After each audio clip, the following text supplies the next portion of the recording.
العرض باذن الرحمن بتاع الشاشات التلفزيونات واللي بتشغل تلفزيون وبلاي ستيشن كاميرات ايديت جرافيك كل حاجه. العرض بتاع رمضان على الشاشات ال 30 بوصه الاي بي اس 2 كي اللي هيشغل تلفزيون، عشان كله عمال يسال بقى على شغل التلفزيونات.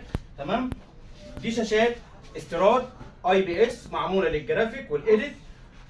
دي 10 بت عمق الوان. الشاشه اسمها زد 30 اي اتش بي زد 30 اي او الزد ديسبلاي. تمام كده. هوضح بس كده كام نقطه عشان خاطر في زيها شاشات 30 بوصه اسمها زد ار 30 دبليو. الزد ار 30 دبليو تبقى بالشكل ده كده فئه زد ار. دي فئه الزد ديسبلاي، الثانيه فئه زد ار، بتبقى عامله زي كده 30 بوصه. الشاشه الزد ار سعرها 1200 جنيه ولا 1300 جنيه في السوق في مصر عموما، وحاليا يمكن مش موجود منها.